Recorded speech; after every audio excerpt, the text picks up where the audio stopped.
গত ১ মাস যাবত পানি বন্দী রয়েছি আমরা। আমাদের বাড়িতে চারপাশে সব পানি, কিছু কিছু ম্যাক্সিমাম বাড়ি মোটামুটি ৭০%-এরও বেশি বাড়িতে পানি উঠে গেছে। বাদ বাকি ৩০% আছে। আর যদি ২-৪ দিন বাড়ে সব বাড়িতে পানি উঠবে। রান্না বান্না করার কোনো সিস্টেম নাই, সরকার থেকে কোনো সাহায্য সহযোগিতা আমাদের বন্ধু দেয় নাই। আমরা খুব কষ্টে আছি। আমরা কোনো জায়গায় বাড়ি থেকে কোনো জায়গায় বাড়াতে পারতেছি না। রাস্তাঘাট তলিয়ে গেছে, রাস্তাঘাটের অবস্থা ভালো না, বাস চলাচল করতে পারছে না, বাড়ি থেকে বাড়াতে পারছে না। আমাদের স্কুল ১০-১২ দিন হলো বন্ধ হয়ে গেছে, স্কুলে যেতে পারি না, ওখান দিয়ে অনেক পানি, স্কুলে যাওয়া বন্ধ। তারপরে পড়াশোনায় খুব সমস্যা হচ্ছে, ভোগান্তি হচ্ছে। রান্না বান্না করে চুলার ভিতরে পানি হয়ে গেছে। সেই ক্ষেত্রে আমরা চলাফেরা করছি না ১ মাস যাবত। এই যে আমাদের চলার রাস্তা হলো ডেঙ্গি নৌকা, মানে একটা টিনের দিয়ে সেই ডেঙ্গি নৌকা দিয়ে আমরা চলাফেরা করি। আমার ইউনিয়ন চিলমারি মূল ভূখণ্ড থেকে সম্পূর্ণ বিচ্ছিন্ন।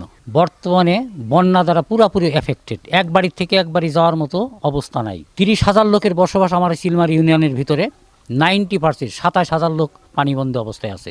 প্রত্যেকটা রাস্তার যোগাযোগ পুরোপুরি বিচ্ছিন্ন হয়ে গেছে। ইন্টারনাল যে রাস্তা আছে সেগুলো বিচ্ছিন্ন হয়ে গেছে। আমাদের যে মূল সম্পদ, এর ভিতরে ধান, পাট, ভুট্টা, কলা, এগুলো সবই কিন্তু পানিতে নিমজ্জিত। মধ্যবর্তী পর্যন্ত পানি প্রতিদিন 8 ইঞ্চি 9 ইঞ্চি করে বেড়ে চলছে।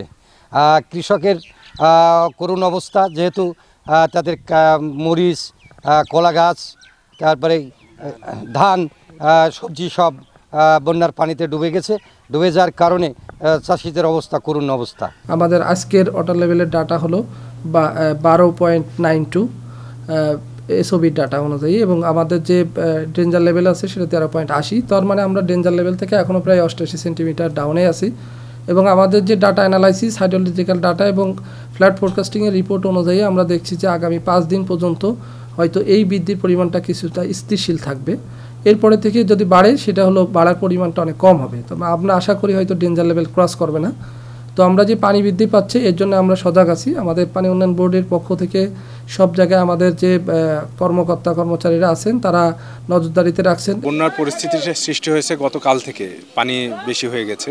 তো সেক্ষেত্রে আমরা ইনস্ট্যান্ট কিছু খাবার, শুকনা খাবার বা মানুষের দিন চালানোর জন্য যে খাবারগুলোর প্রয়োজন সেই খাবারগুলো আমরা সাথে এনেছি এবং বিভিন্ন ব্যক্তিদের, বিভিন্ন পরিবারকে সেটা আমরা সরবরাহ করছি।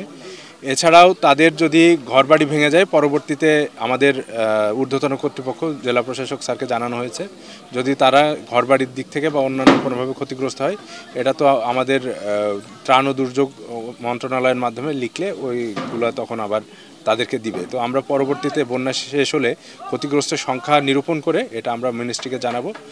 তার প্রেক্ষিতে তাদের জন্য যে সহযোগিতাটা আসবে সেটা আমরা পৌঁছে দেব।